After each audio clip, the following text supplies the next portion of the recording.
Mi esposo me dijo que se iba a Nueva York para una asignación de trabajo de 2 años. Me despedí de él entre lágrimas, pero tan pronto como llegué a casa, transferí los $375,000 completos de nuestros ahorros, llamé a la policía y solicité el divorcio. Mi esposo me dijo que se iba a Nueva York para una asignación de trabajo de 2 años. Disfruten la nueva historia. Mi esposo de 7 años me besó en la puerta de embarque del Aeropuerto Internacional de Wilmington un domingo por la mañana de abril. Me dijo que me amaba y caminó hacia seguridad con una maleta con ruedas y la bolsa de lona verde oliva que le había ayudado a empacar la noche anterior. Se giró una vez, saludó con la mano y murmuró las palabras de nuevo: «Te amo». Yo le devolví el saludo, con lágrimas corriendo por mi cara, el mentón temblándole, toda una actuación. Y fue una actuación porque esas lágrimas no eran de tristeza. Eran 14 días de ira reprimida que se escapaba de mí de la única manera que podía permitir. Sabía exactamente a dónde iba Mason Dunlap. Sabía quién lo esperaba en un apartamento de 2 habitaciones en la Quinta Avenida en Park Slope, Brooklyn, con nuevos cojines y un juego de toallas a juego. Y los $375,000 que estaban en nuestra cuenta de ahorros conjunta en la Cooperativa Federal de Crédito del Condado de Brunswick tenían unas 3 horas antes de que desaparecieran de su alcance para siempre. Soy Harper Pennington. Tengo 33 años. Trabajo como examinadora de títulos en KPC Art Title and Escrow en Wilmington, Carolina del Norte. Durante los últimos 7 años, creí tener un buen matrimonio con un hombre llamado Mason Dunlap, tranquilo, estable. Tal vez un poco aburrido de esa manera cómoda en que se ponen los matrimonios cuando han estado juntos el tiempo suficiente para dejar de fingir que disfrutan el gusto del otro en televisión. Mason era ingeniero de proyectos, o eso pensé, en Stanton and Murdoch, ingeniería civil. Tenía un buen salario, horarios predecibles, el tipo de trabajo en el que llegas a casa oliendo a tinta de plano y te quejas de los permisos del condado durante la cena. Compramos nuestra casa en Bristol Lane en Leland hace 5 años, un rancho de 3 habitaciones con un porche con mosquitero y un árbol de magnolia en el patio delantero que deja caer hojas como si le pagaran por libra. Encontré esa casa yo misma en Zillow, negocié el precio de venta bajando $16,000, y manejé cada documento de cierre personalmente. Me dedico a esto. Examino documentos de propiedad, detecto inconsistencias y atrapo fraudes antes de que le cuesten a alguien su hogar. Pasé mis días buscando mentiras escondidas en el lenguaje legal. Resulta que debería haber estado buscando las mentiras escondidas en la computadora portátil de mi esposo. 8 semanas antes de esa despedida en el aeropuerto, Mason llegó a casa un miércoles por la tarde luciendo más emocionado de lo que lo había visto en años. Dijo que Stanton and Murdoch lo había elegido para liderar un proyecto de rehabilitación de puentes de 2 años en el Bronx. Era una oportunidad profesional masiva, más responsabilidad, mejor salario, una oportunidad para demostrar su valía en un trabajo de alto perfil. Estaría basado en Nueva York y lo instalarían en una vivienda de la empresa en Midtown. Lo hablamos como adultos. Yo me quedaría en Leland, seguiría trabajando, y nos veríamos una vez al mes. Era temporal. 2 años pasarían volando. Lloré esa noche. Lágrimas de verdad. Esa vez. Creí cada palabra. Luego llegó el martes que lo cambió todo. 14 días antes de la partida programada de Mason, salió a lo que él llamó una cena de despedida con su equipo. Yo estaba sola en casa, antojada de comida reconfortante, y quería imprimir una receta de pastel de pollo que había guardado en Pinterest. Mi teléfono se estaba cargando en la habitación, así que tomé la computadora portátil de Mason de la encimera de la cocina. Estaba abierta, solo dormida. Toqué el trackpad. Estaba buscando una receta de pastel de pollo. Lo que obtuve fue la receta para el fin de mi matrimonio. Había una pestaña de Chrome minimizada detrás de la ventana del navegador. Hice clic en ella por accidente. Era un anuncio de Street Easy de un apartamento de 2 habitaciones en la Quinta Avenida en Park Slope, Brooklyn. Pisos de madera, ladrillo expuesto, $3,400 al mes. La fecha de mudanza era el 14 de abril, la fecha exacta en que se suponía que Mason se iría para su asignación. Mis manos ya estaban frías cuando noté la segunda pestaña, una ventana de Gmail abierta, un correo electrónico de alguien llamado Cleo Marchetti. El asunto tenía un emoji de corazón, y el cuerpo de ese correo electrónico hablaba de nuestro nuevo lugar, el sofá West LM que habían elegido juntos, y como ella, Cleo, no podía esperar para despertar junto a él cada mañana. Me senté en esa mesa de la cocina durante probablemente 4 minutos sin moverme, la pantalla de la computadora portátil brillando en la tenue cocina, la receta del pastel de pollo completamente olvidada. Mi esposo no iba a Nueva York por trabajo. Iba a Nueva York para mudarse con otra mujer.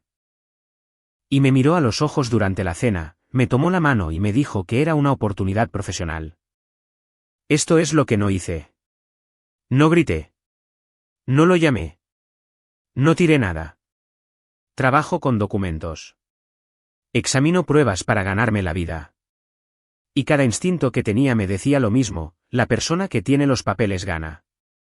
La persona que reacciona primero pierde influencia. Hice capturas de pantalla de todo, el anuncio de Street Easy, el correo electrónico, la cuenta de Gmail que mostraba el nombre completo del remitente. Lo envié todo a mi correo electrónico del trabajo. Luego cerré las pestañas, puse la computadora portátil exactamente donde estaba y abrí Pinterest en mi teléfono. Incluso imprimí la receta del pastel de pollo. Lo hice la noche siguiente. Se lo serví a Mason con una sonrisa. El mejor pastel de pollo que he hecho, dijo. Estaba delicioso. Durante los siguientes 14 días, me convertí en alguien a quien no reconocía. Encontré el Instagram de Cleo Marchetti, público porque, por supuesto, lo era. Fotos con Mason que se remontaban a 14 meses. Restaurantes, escapadas de fin de semana. Selfies en una azotea en algún lugar con el horizonte de Manhattan detrás de ellos. Una foto de hace 6 meses me dejó helada. Cleo llevaba un colgante de oro que nunca había visto. El pie de foto decía, alguien me consiente. Pude ver lo suficiente del colgante para saber que no era barato. Mapeé los viajes de trabajo de Mason con las ubicaciones publicadas por Cleo, Charlotte en septiembre, Cold Spring en noviembre. Coincidían como piezas de un rompecabezas. No se lo dije a nadie excepto a Tess Calewa, mi mejor amiga y compañera de trabajo en KPC Art Title. E incluso Tess obtuvo lo mínimo. Me senté frente a ella en la sala de descanso y le dije, necesito que confíes en mí durante unas 2 semanas y que no hagas preguntas. Tess me miró mi cara y dijo, lo que necesites. Esa es la clase de amiga que es.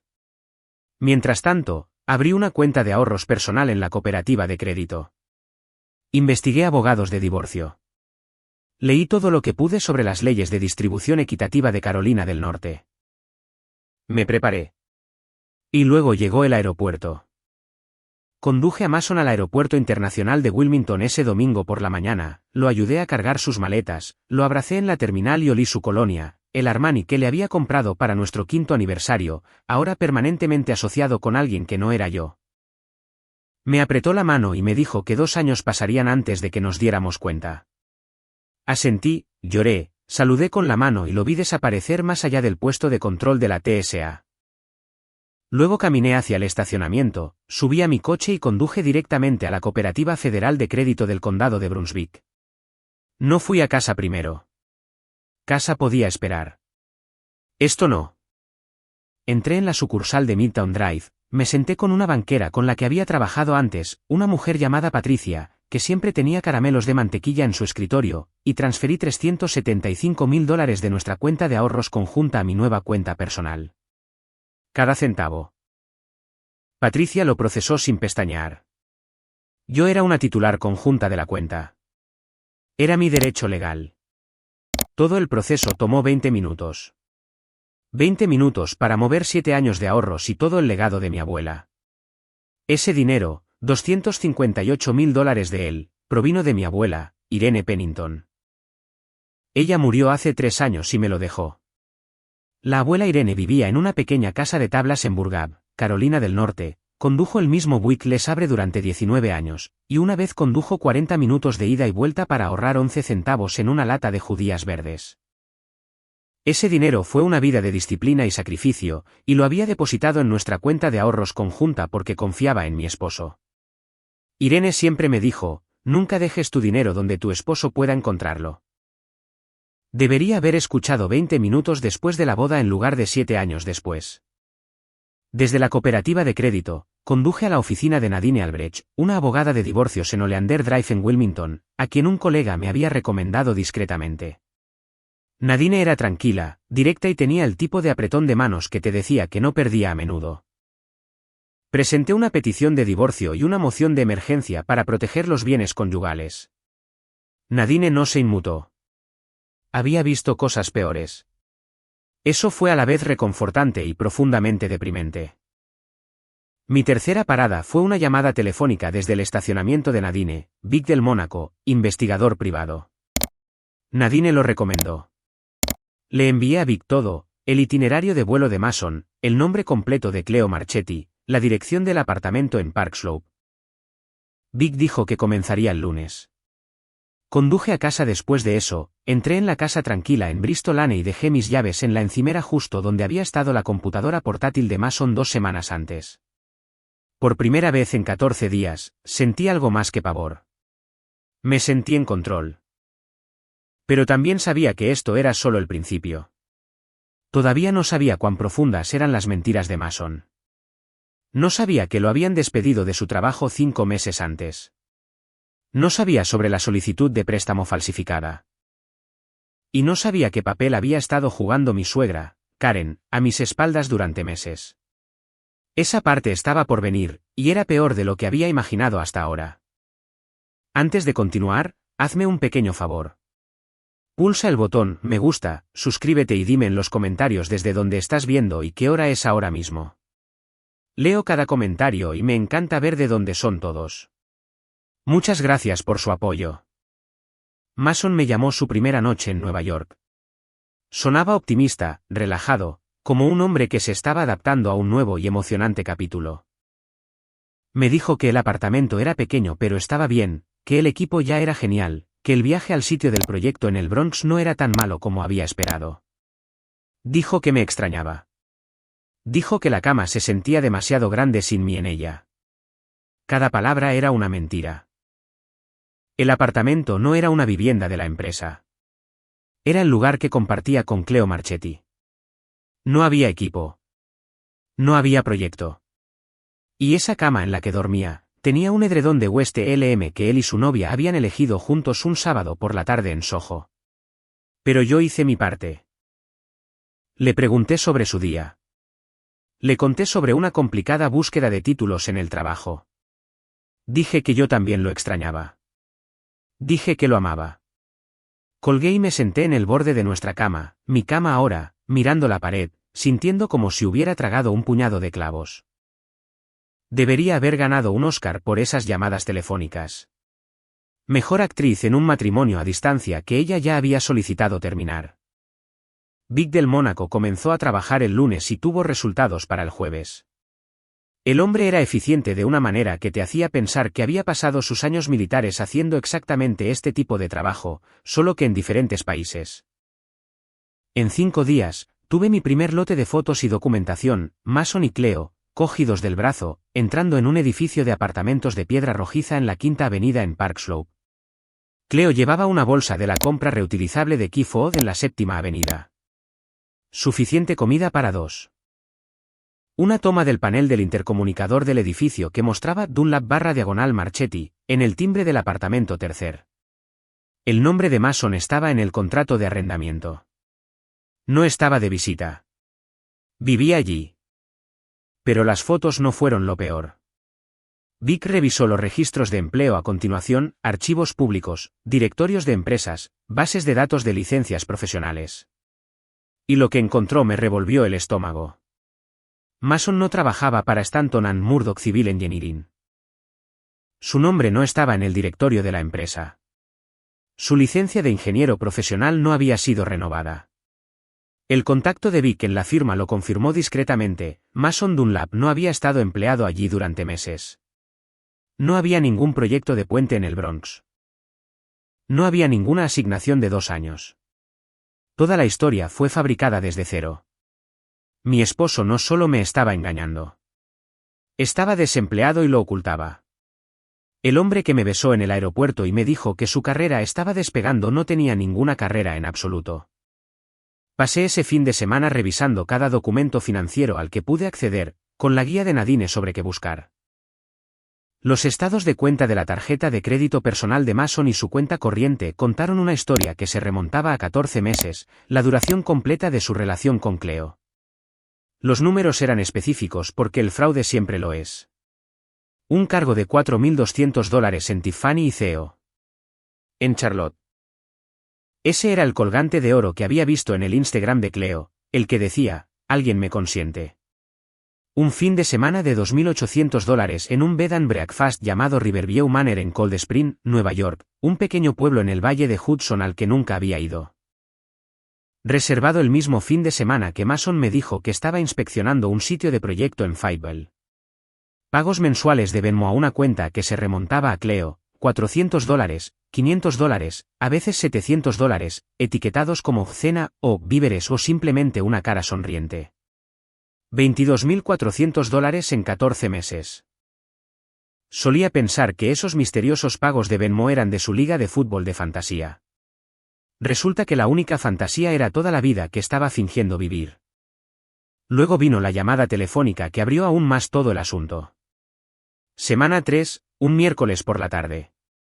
Estaba en el trabajo cuando sonó mi celular, un código de área de Wilmington que no reconocí.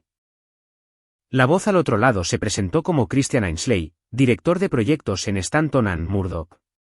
Estaba buscando a Mason. La compañía necesitaba que le devolvieran una computadora portátil y un juego de carpetas de proyectos.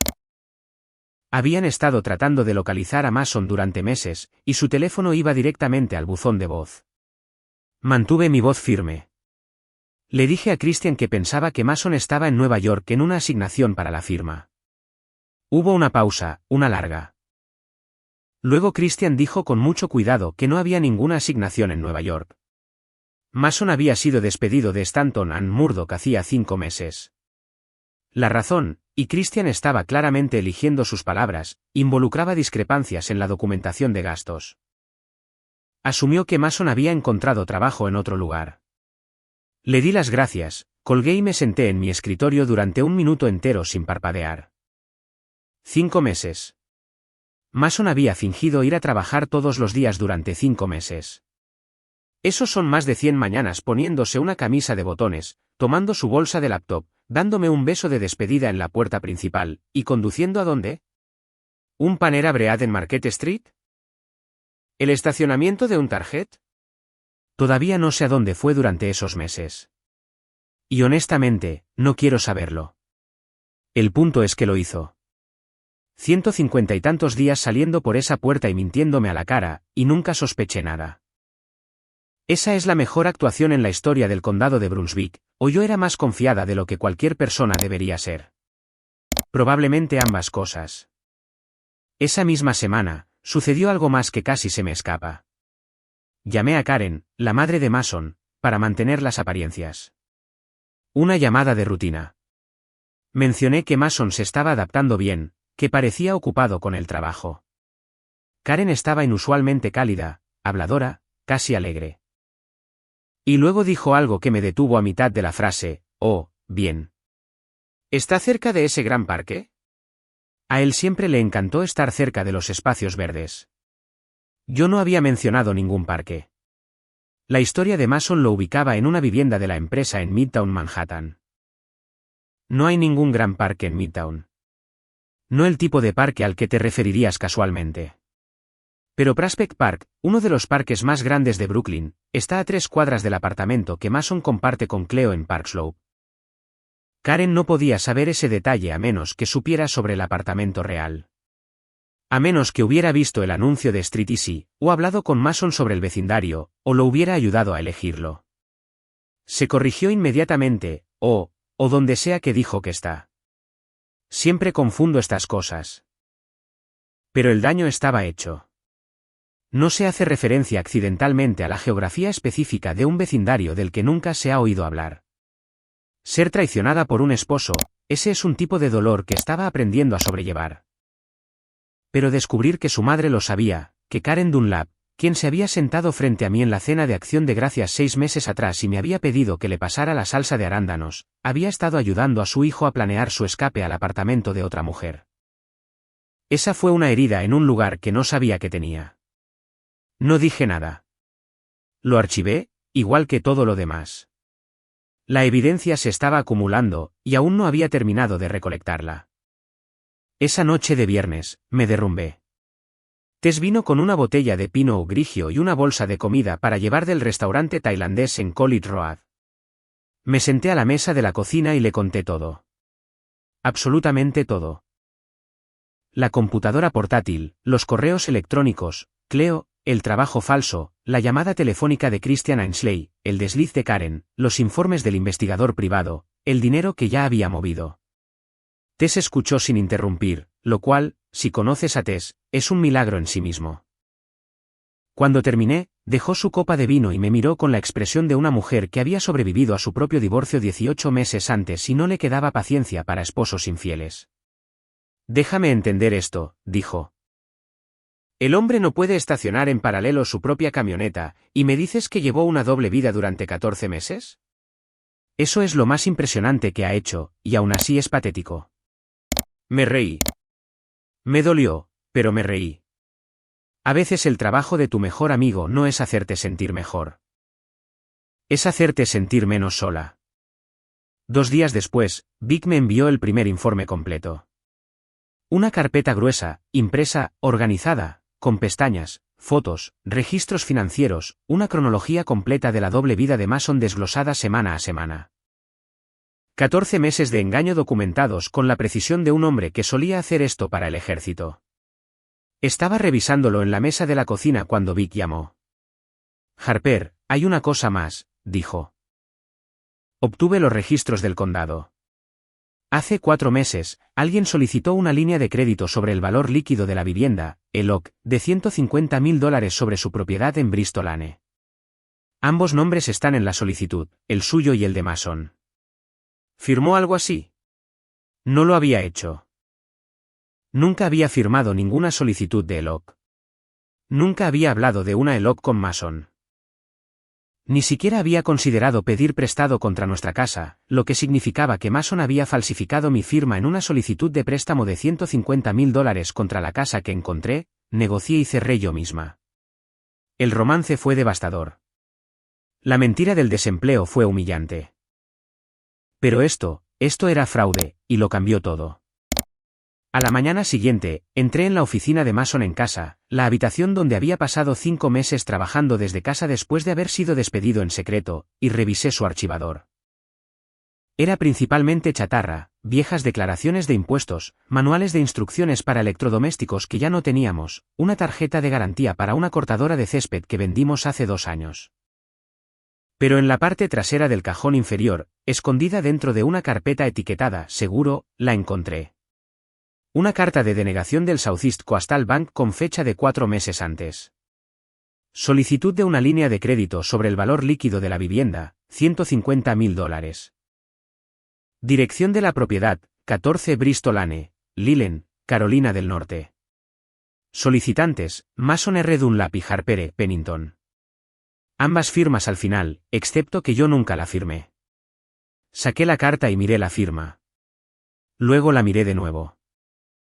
12 años examinando documentos de títulos han entrenado mis ojos para notar cosas que la mayoría de la gente no notaría, una inclinación ligeramente torcida, una formación de letra que no coincide, un trazo que duda donde no debería. La falsificación de mi firma por parte de Mason no fue terrible, pero tampoco fue buena. Se equivocó en la H de Harper. La barra transversal estaba demasiado alta y la cola curvaba en la dirección equivocada. Parecía un flamenco borracho intentando hacer caligrafía. El equipo de verificación del banco detectó la discrepancia entre esta firma y la que tenían archivada de nuestro cierre de hipoteca y denegaron la solicitud. Esa denegación nos salvó $150,000 en deudas que Mason habría usado para financiar su nueva vida con Cleo. Llamé a Nadine inmediatamente. Ella guardó silencio durante unos 5 segundos después de que le describí la carta. Y si conoces a Nadine Albrecht, 5 segundos de silencio significan que ya está 3 jugadas por delante. Me dijo que esto era un cambio de juego. Falsificar la firma de un cónyuge en una solicitud financiera no es solo motivo para un acuerdo de divorcio desfavorable. Es potencialmente fraude bancario criminal, falsificación de documentos. Y lo que es más importante para nuestro caso, demostraba premeditación. Mason no se despertó un día y decidió irse. Había estado planeando extraer dinero de nuestra vida juntos durante meses, probando diferentes métodos. Cuando la ELOC falló, inventó la asignación de trabajo falsa como plan B. Cuando el plan B lo llevó a Nueva York, el plan C era drenar lentamente los $375.000 en ahorros conjuntos llamándome cada pocas semanas con excusas sobre gastos de proyecto y depósitos de equipo. Manipulándome para que yo misma aprobara las transferencias. Esa era su estrategia. Y no era estúpido. Podría haber funcionado si no hubiera encontrado esa computadora portátil 2 semanas demasiado pronto. Esto es lo que a veces me quita el sueño, el momento. Mason planeaba empezar a solicitar dinero de los ahorros conjuntos alrededor del mes 2 o 3. Pequeñas cantidades al principio, $5.000 aquí, $8.000 allá, con razones plausibles relacionadas con el trabajo. Pensó que confiaría en él. Siempre lo había hecho antes. Si no hubiera abierto esa computadora portátil una tarde de martes al azar en busca de una receta de pastel de pollo, ahora mismo estaría sentada en casa transfiriendo dinero a un hombre que lo estaba gastando en el alquiler de otra mujer. Moví los $375.000 unas 5 semanas antes de que Mason planeara tocarlos. 5 semanas. Así de cerca estuvo. Los informes de Vic desde Nueva York pintaban una imagen de un hombre que se estaba quedando sin tiempo y sin dinero simultáneamente. Mason había dejado Carolina del Norte con aproximadamente $11.000 en su cuenta corriente personal, lo que le quedaba después de 14 meses de financiar una aventura y 5 meses sin recibir ningún salario. En Nueva York, con un alquiler de $3.400 al mes, más servicios públicos, víveres, tarjetas de metro y el costo de mantener las apariencias para Cleo, estaba gastando efectivo como una fogata en una tormenta de viento. Vic notó el cambio en su rutina. Al principio, Mason y Cleo iban a restaurantes 2 o 3 veces por semana, una trattoria en la 7ª Avenida, un bar de cócteles en Bresnan Street. Para la semana 3, eran principalmente envases de comida para llevar de un restaurante chino en Flatbush. No más salidas de fin de semana, no más regalos. Mason estaba estirando cada dólar, esperando el momento en que pudiera comenzar a acceder a la cuenta grande, los $375.000 que ya no estaban allí. Mientras tanto, Nadine estaba construyendo algo que solo puedo describir como una fortaleza legal. Presentó la petición de divorcio, la moción de emergencia para congelar los activos conyugales restantes y una notificación formal al tribunal sobre la falsificación de la ELOC, con la carta de denegación y la comparación de firmas adjuntas. También se preparó para lo que esperaba que Mason hiciera en el momento en que se enterara del dinero. Va a presentar una moción para recuperarlo, me dijo Nadine durante nuestra reunión esa semana. El dinero estaba en una cuenta conjunta. Argumentará que lo retiraste unilateralmente sin su consentimiento, y tendrá un argumento legal. Cuenta conjunta significa propiedad conjunta. Sentí un escalofrío cuando ella dijo eso. Había asumido que mover el dinero me ponía a salvo. Nadine vio mi cara y levantó una mano. Él tiene un argumento. Nosotras tenemos uno mejor. $258.000 de ese dinero es tu herencia, rastreable a la herencia de Irene Pennington a través de los registros de sucesiones. Es propiedad separada que se mezcló en una cuenta conjunta. Pero sigue siendo identificable y sigue siendo tuya. La transferencia fue una medida de protección por parte de una cónyuge que descubrió que su pareja había falsificado su firma en una solicitud de préstamo de 6 cifras, ocultado un despido laboral. Abandonado el hogar conyugal y estaba cohabitando con un tercero. Cualquier juez en este condado lo verá a nuestra manera, pero quiero ser honesta contigo. Él va a luchar y no se sentirá bien cuando lo haga. Aprecié esa honestidad. Nadine nunca endulzó nada. Y en esas semanas, necesitaba la realidad más que el consuelo. Esa noche, después de la reunión con Nadine, me senté en la sala de estar con una taza de té y miré la foto enmarcada de la abuela Irene en la estantería. Fue tomada en la mesa de su cocina en Burgab, Carolina del Norte, la misma mesa donde me enseñó a jugar gin rummy cuando tenía 9 años. Irene Pennington vivía en una casa de tablas de 1200 pies cuadrados con un huerto y una puerta mosquitera que nunca cerraba bien. Condujo el mismo Buick Le Sabre de color champán durante 19 años. Rotaba sus neumáticos religiosamente y una vez condujo 40 minutos hasta un Piggly Wiggly en Atkinson porque sus judías verdes enlatadas eran 11 centavos más baratas que en el Food Lion de Burgab. Así era ella. Cada dólar que ahorraba era un ladrillo en la base que dejaba atrás. Y esos $258.000, toda la disciplina de su vida comprimida en un número, estaban a salvo en mi cuenta personal en lugar de financiar el nido de amor de Mason Dunlap en Brooklyn. La abuela Irene habría tenido algunas palabras muy elegidas para Mason, y ninguna de ellas habría sido imprimible en un boletín de la iglesia. Las piezas estaban encajando. Tenía la documentación del investigador privado sobre la aventura. Tenía pruebas de que Mason había sido despedido por falsificar informes de gastos. Tenía pruebas de que la asignación en Nueva York era fabricada. Tenía $22.400 en gastos documentados de la aventura. Tenía la solicitud de Eloc falsificada. Y tenía el desliz de Karen sobre el parque. No lo suficiente para probar su participación en la corte, pero sí lo suficiente para que yo lo supiera. Pero Mason aún no sabía nada de esto. Todavía llamaba cada pocos días, manteniendo su actuación, contándome sobre el proyecto y cómo progresaba el equipo. Yo le seguía el juego cada vez, con voz firme, con palabras cálidas, mientras mi teléfono grababa silenciosamente cada conversación. Carolina del Norte es un estado de consentimiento de una sola parte, lo que significa que solo necesitaba mi propio permiso para grabar.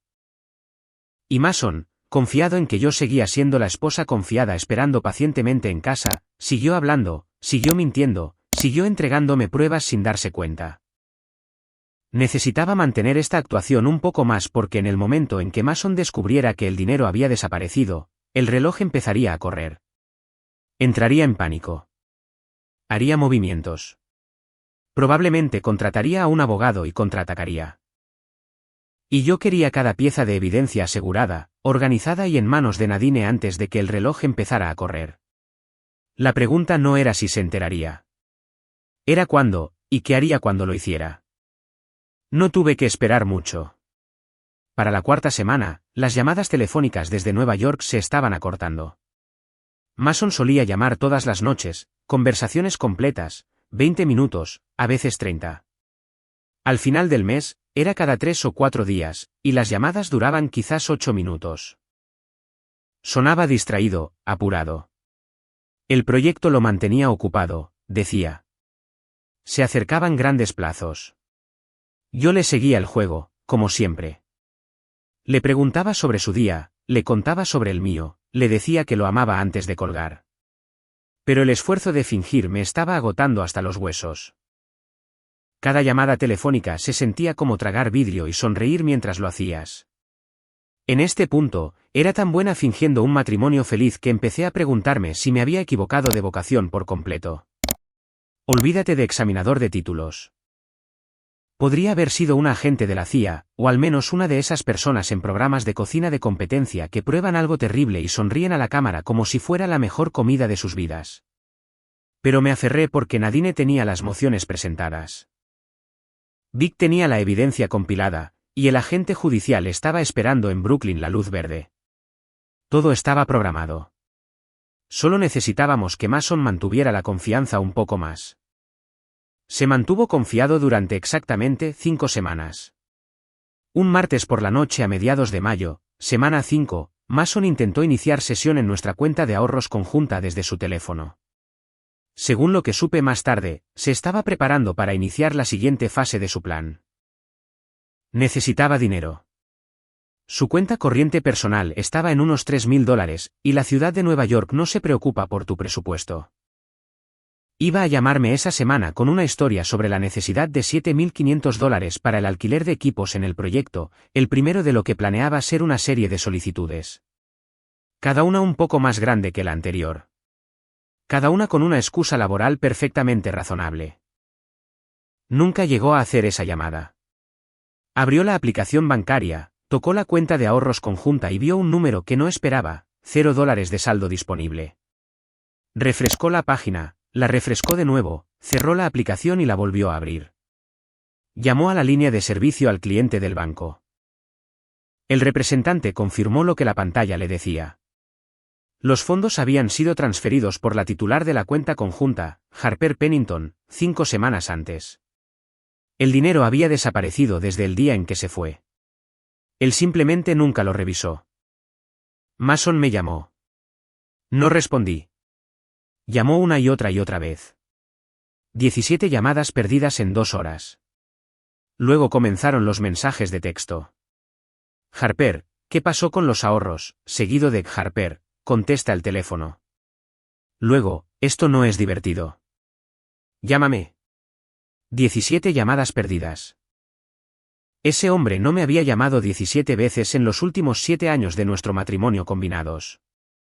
Ni en mi cumpleaños, ni en nuestro aniversario, ni siquiera cuando estrelló su camioneta contra nuestro buzón y necesitaba ayuda para presentar el reclamo del seguro. Pero amenaza su acceso a $375.000. Y de repente, soy la persona más importante de la Tierra. Me senté en el sofá con una taza de té de manzanilla, vi cómo se acumulaban las notificaciones en mi pantalla y no me moví. Esa noche, después de la 17ª llamada perdida, llamé a Nadine. Ella tenía un notificador judicial en Brooklyn desde hacía 2 semanas, esperando exactamente este momento. Él lo sabe, le dije. Bien, dijo ella. Vamos mañana por la mañana. A la mañana siguiente, el notificador llegó al apartamento en la 5ª Avenida en Park Slope. Mason abrió la puerta, probablemente esperando una entrega de DoorDash. En cambio, recibió un sobre manila que contenía una petición de divorcio, una moción de emergencia para proteger los bienes conyugales y una notificación formal que aconsejaba a su abogado que se pusiera en contacto con la oficina legal de Nadine Albrecht en Wilmington, Carolina del Norte. Vi que estaba estacionado al otro lado de la calle en un Nissan alquilado, documentando todo. 2 horas después de ser notificado, Mason finalmente me contactó. Respondí esta vez porque quería que quedara constancia. Estaba furioso, en pánico, alternando entre amenazas y desesperación como un hombre que intenta conducir un coche sin frenos. Me dijo que no tenía derecho a tomar ese dinero. Le dije con calma que $258.000 de ese dinero eran mi herencia y que el resto estaba sujeto a la distribución equitativa según la ley de Carolina del Norte, y que debería hablar con un abogado. Eso lo enfureció aún más. Dijo que volvería y arreglaría esto. Dijo que yo estaba reaccionando de forma exagerada. Dijo que así no es como los adultos manejan las cosas. Podía sentir la rabia saliendo del teléfono como el calor de un horno abierto. Y lo dejé hablar porque seguía diciendo cosas que no debería. Mencionó el apartamento, mi apartamento por el que estoy pagando. Mencionó a Cleo por su nombre, Cleo no tiene nada que ver con esto.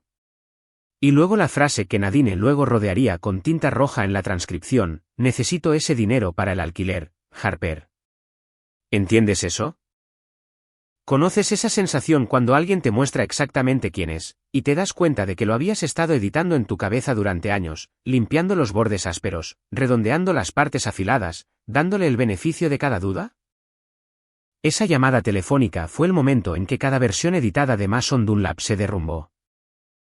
Y la versión real, el que me había mentido todos los días durante más de un año, el que había falsificado mi nombre, el que ahora me estaba gritando porque había protegido el dinero de mi propia abuela, esa versión era fea. Colgué y reenvié la grabación a Nadine. Consentimiento de una sola parte, cada palabra admisible. Pero Mason no había terminado. Debo ser clara al respecto. No era un hombre estúpido, y no se rindió. Voló de regreso a Carolina del Norte 2 días después, encontró un abogado de bajo costo de una pequeña firma cerca del Palacio de Justicia del Condado de Brunswick, un tipo llamado Lester Algo, que manejaba principalmente casos de DUI y disputas de propiedad. Y presentó una moción de emergencia para obligarme a devolver los $375.000 a una cuenta de fideicomiso controlada por el tribunal. Su argumento, los fondos estaban en una cuenta conjunta. Los retiré unilateralmente sin su conocimiento o consentimiento, y no tenía derecho a tomar todo, independientemente de la fuente. Y aquí está la cosa, tenía razón. Legalmente, una cuenta conjunta pertenece a ambas partes. Mason tenía legitimación para impugnar lo que yo había hecho. Y cuando Nadine me llamó para contarme sobre su moción, sentí un miedo real por primera vez desde que esto comenzó. ¿Qué pasaría si el tribunal le daba la razón?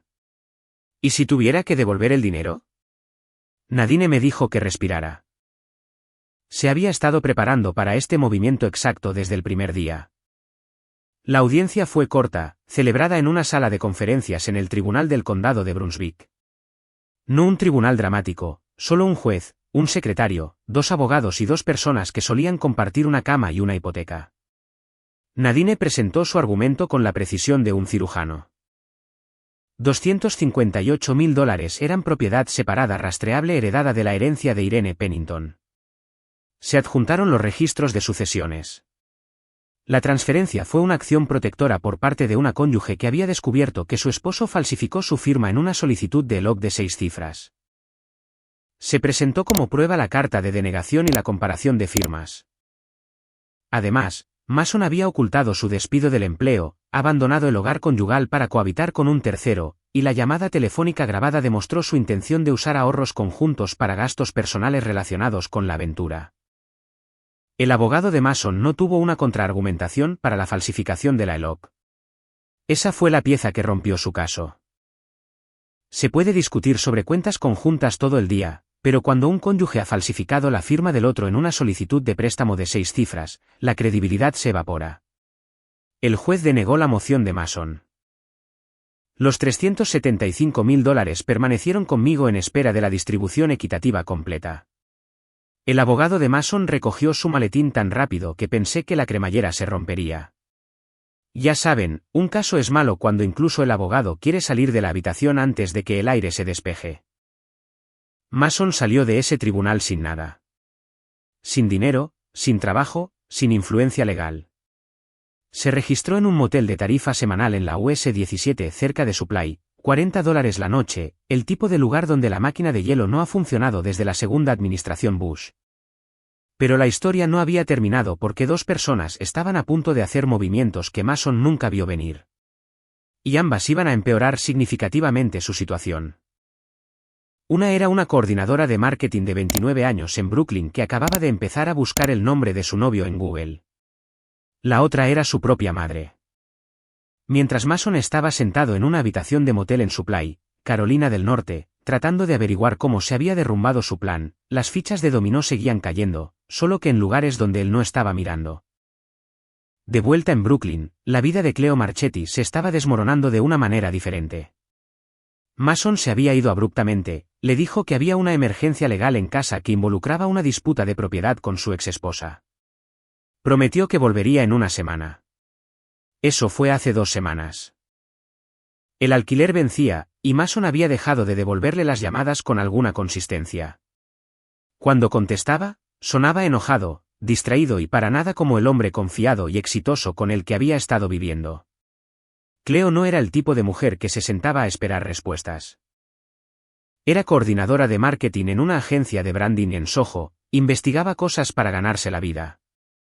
Así que, una tarde después del trabajo, sola en el apartamento que de repente se sentía muy vacío, abrió su computadora portátil y escribió el nombre completo de Mason en una barra de búsqueda. Lo que encontró tomó menos de 5 minutos. El portal de registros públicos de Carolina del Norte, donde los registros de matrimonio, divorcio y propiedad son accesibles para cualquiera, mostró un certificado de matrimonio de Mason R. Dunlap y Harper y Pennington presentado hace 7 años en el condado de Brunswick. No había un registro de divorcio correspondiente, ni una solicitud de separación hasta 6 semanas antes. Nunca estuvo divorciado. Nunca estuvo separado. Los 14 meses completos de su relación se basaron en una mentira que le contó en su segunda cita y nunca corrigió. Cleo siguió buscando. Buscó el nombre de Mason en relación con Stanton and Murdoch Civil Engineering. No había ninguna lista actual, ninguna renovación de licencia profesional, ninguna actividad en LinkedIn en meses. ¿La gran carrera y la gran nueva posición que le había descrito? Otra fabricación.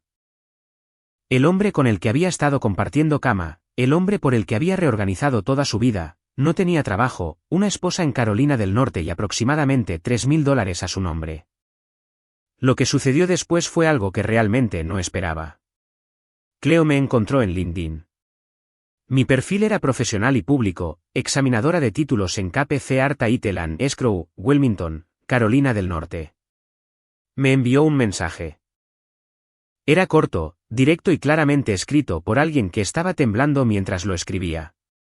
Se presentó. Dijo que había estado saliendo con Mason durante 14 meses. Dijo que le habían dicho que estaba divorciado. Dijo que acababa de descubrir que eso era mentira. Dijo que lo sentía.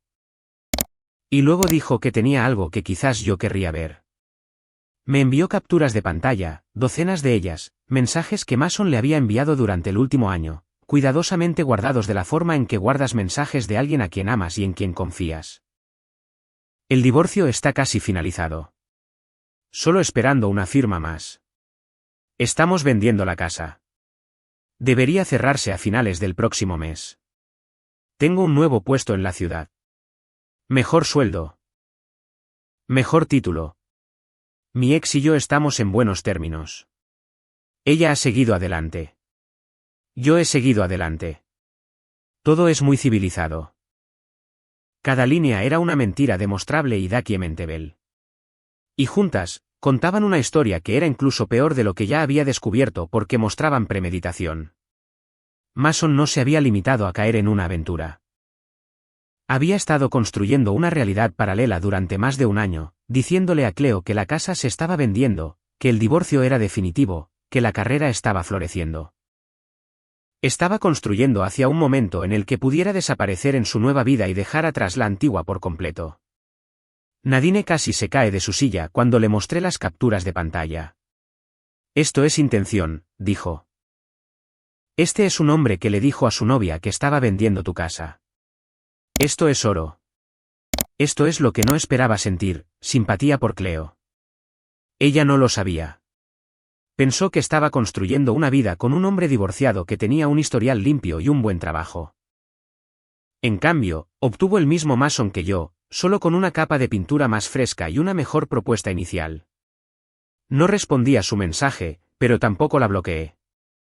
A veces lo más amable que puedes hacer es simplemente dejar que algo sea. Mientras tanto, 300 millas al sur, Karen Dunlap estaba teniendo una crisis propia y no tenía nada que ver con la culpa.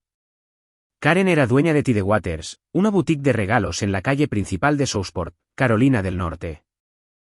Southport es pequeña, del tipo de pueblo pequeño donde la mujer que te vende velas perfumadas el sábado es la misma mujer sentada detrás de ti en la iglesia el domingo. La reputación es moneda de cambio en un pueblo así. Y Karen había pasado 20 años construyendo la suya. Cuando se enteró, a través de Mason durante una de sus llamadas telefónicas cada vez más desesperadas, de que la falsificación de la ELOC había sido señalada en la presentación judicial y podría ser remitida para revisión criminal, algo cambió dentro de Karen Dunlap, no hacia el remordimiento, sino hacia la autopreservación. Si el fraude de Mason se convertía en un asunto criminal, cualquiera relacionado con su planificación podría ser interrogado. Y Karen lo había ayudado a encontrar el apartamento. Había buscado anuncios de Street Easy con él. Sabía sobre Cleo. Sabía que la asignación de trabajo era una historia de encubrimiento. Si eso salía a la luz en un pueblo pequeño como Southport, su boutique, su posición social, toda su vida cuidadosamente mantenida se desmoronaría. Así que Karen hizo lo que Karen hace mejor, se protegió a sí misma.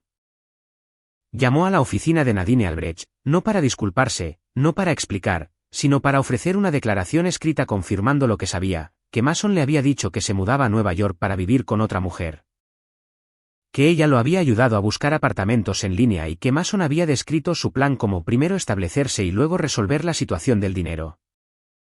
Ella sacrificó a su propio hijo, firmó su nombre al final y se fue limpia. Karen Dunlap pasó 7 años diciéndome que mi asado de olla estaba demasiado seco, y ahora estaba sirviendo a su propio hijo en bandeja, poco hecho, sin condimentos, con una guarnición de documentación legal. Cuando Mason se enteró, cuando llamó a su madre rogando ayuda, tal vez un lugar donde quedarse, tal vez un préstamo, Karen le dijo que no podía involucrarse. Dijo que no podía tener ese tipo de situación asociada con su tienda. Dijo que él había tomado sus decisiones y necesitaba vivir con ellas. El hombre que pensó que había engañado a todos, su esposa, su novia, su empleador, su madre, ahora estaba parado en medio de una vida derrumbada sin nadie. Su esposa lo había superado en astucia. Su novia había descubierto la verdad. Su madre había elegido su tienda de velas en lugar de su único hijo, y el tribunal había denegado su único movimiento legal. 2 semanas después, lo terminamos. No en una sala de tribunal, ni con discursos o dramatismo o una galería llena de espectadores. Terminó en una sala de conferencias en la oficina de Nadine Albrecht en Oleander Drive. Una mesa rectangular, 4 sillas, una jarra de agua que nadie tocó, y una carpeta manila. 4 personas, yo, Nadine, Mason, su abogado, el tipo del Dewey cerca del tribunal que parecía preferir estar literalmente en cualquier otro lugar. Nadine deslizó la carpeta por la mesa. Dentro estaba todo. Fotografías e informes de vigilancia del investigador privado. Capturas de pantalla de Cleo Marchetti que mostraban 14 meses de mentiras premeditadas. La carta de denegación de la ELOC con la firma falsificada y una comparación profesional de escritura. Documentación de terminación de Stanton and Murdoch confirmada por Christian Ainsley. La declaración firmada de Karen Dunlap. Una transcripción de la llamada telefónica grabada de Mason, aquella en la que dijo que necesitaba los ahorros para el alquiler. El abogado de Mason abrió la carpeta. Leyó lentamente, página por página, durante lo que parecieron 10 minutos, pero probablemente fueron 7. La sala estaba completamente en silencio. Podía escuchar el zumbido del aire acondicionado a través de la rejilla del techo. Cuando terminó, se inclinó hacia Mason y habló en voz baja. No pude escuchar las palabras, pero pude ver la cara de Mason, y vi cómo algo se desvanecía de ella. No ira, no desafío, algo más profundo, el último destello de la creencia de que aún podía salirse con la suya. El acuerdo de separación fue sencillo. Retuve los $258.000 como propiedad separada rastreable, la herencia de la abuela Irene documentada a través de los registros de sucesiones. Los $117.000 restantes en ahorros conjuntos se dividieron 75-25 bajo distribución equitativa. Aproximadamente $88.000 para mí, aproximadamente $29.000 para Mason, reflejando su fraude documentado, desempleo oculto, abandono del hogar conyugal y disipación de la confianza conyugal. Me quedé con la casa en Bristol Lane. Mason la había abandonado, y la falsificación de la ELOC destruyó cualquier reclamo que pudiera haber tenido. La falsificación en sí misma permaneció disponible para que la oficina del fiscal de distrito la revisara a su discreción. Mason tomó el bolígrafo, firmó su nombre en cada línea marcada. Su abogado recogió los papeles, estrechó la mano de Nadine por hábito profesional y se fue sin mirar atrás. Sin discurso, sin confrontación, sin la satisfacción que prometen las películas. Solo el sonido de un bolígrafo rascando el papel y luego el silencio. Y luego se acabó. Pensé que me sentiría triunfante al salir de esa habitación, o al menos aliviada. Pero sobre todo me sentí cansada, el tipo de cansancio que proviene de cargar las mentiras de otra persona por más tiempo del que te diste cuenta y finalmente soltarlas. Tess me esperaba en el estacionamiento, apoyada en su coche con 2 cafés del Port City Java en Market Street. No preguntó cómo había ido. Podía verlo en mi cara. Me entregó una taza y dijo, entonces, ¿qué quieres para cenar? Porque creo que nos hemos ganado sushi. Me reí.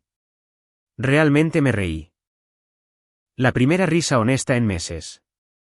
Si has llegado hasta aquí, eres realmente una de mi gente. Desde el fondo de mi corazón. Si esta historia significó algo para ti, por favor presiona el botón me gusta, suscríbete y déjame un comentario. No tienes idea de lo mucho que significa cuando veo tus palabras. Cada una de ellas. Gracias. Ahora, déjame contarte cómo termina esto.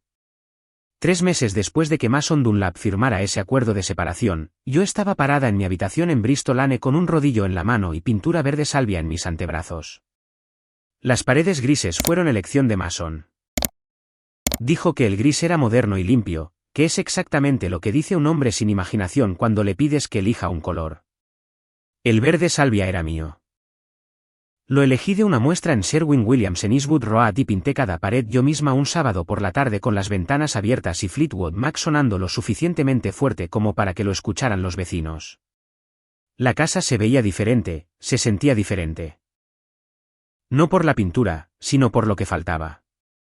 Las botas de Mason no estaban junto a la puerta trasera. Su chaqueta no estaba en el gancho del pasillo. Su computadora portátil no estaba en la encimera de la cocina. Cada rastro de él estaba empacado en 4 cajas de cartón en el garaje, esperando que él organizara una recogida que seguía posponiendo. Obtuve un ascenso en KPC Art Title, examinadora de títulos principal, un puesto que mi jefe había estado insinuando durante un año, pero que me ofrecieron oficialmente la semana después del acuerdo. Ella me dijo que estaba impresionada por cómo había manejado todo profesionalmente, quiso decir.